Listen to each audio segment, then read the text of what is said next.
নন্দীগ্রামে সমবায় নির্বাচনে বোমাবাজির পরে এবার তৃণমূল কর্মী খুন। ভোট শেষ হওয়ার পর রাতভর ধরে হামলার অভিযোগ উঠল বিজেপির বিরুদ্ধে। নন্দীগ্রামে বিষ্ণুপদ মণ্ডল নামে এক তৃণমূল কর্মীকে ভোজালির কোপ মেরে খুনের অভিযোগ বিজেপির বিরুদ্ধে।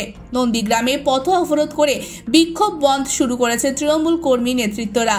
নন্দীগ্রাম কালীচরণপুর অঞ্চলের 7 নম্বর জলপাই গ্রামের ঘটনা। মৃত 7 নম্বর জলপাই বুথের তৃণমূল বুথ সভাপতির দাদা। বুথ সভাপতিও গুরুতর জখম। তিনি নন্দীগ্রাম সুপার স্পেশালিটি হাসপাতালে চিকিৎসাধীন। গতকাল তমলুক কার্ড ব্যাংকের ভোট ছিল। সেই ভোটে বোমাবাজি লাঠিসোঁটা নিয়ে মারধরের অভিযোগ ছিল তৃণমূলের বিরুদ্ধে।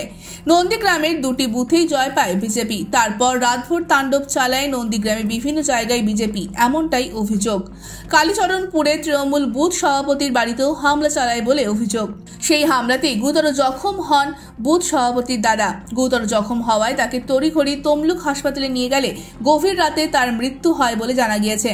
আজ তারই প্রতিবাদে সকাল থেকেই চলছে তৃণমূল কর্মীদের বিক্ষোভ কর্মসূচি। গতকাল ল্যান্ড ডেভেলপমেন্ট ব্যাংকের নির্বাচন ছিল।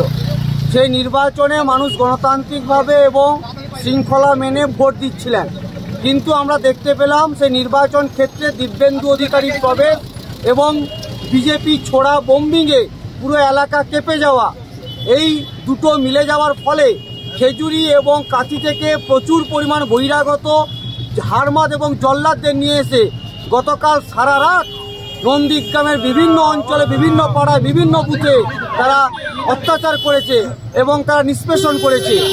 এবং শুধু তাই নয়, আমাদের কালীচরণপুর অঞ্চলে 7 নম্বর জলপাই বিষ্ণুপদ মণ্ডল, তাকে ভোজালির কোপ মেরেছে বিজেপি আশ্রিত দুষ্কৃতীরা এবং ওই এলাকার বিজেপি নেতৃত্বরা।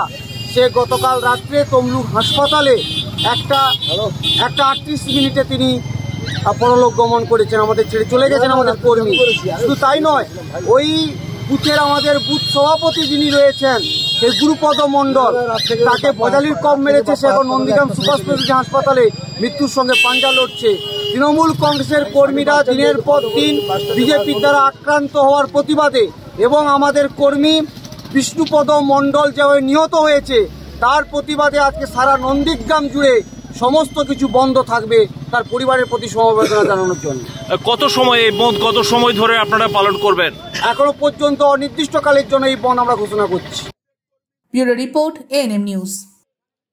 আরও খবরের আপডেট পেতে সাবস্ক্রাইব করুন আমাদের ইউটিউব চ্যানেলটি আর বেল আইকনে ক্লিক করুন নোটিফিকেশনস পেতে।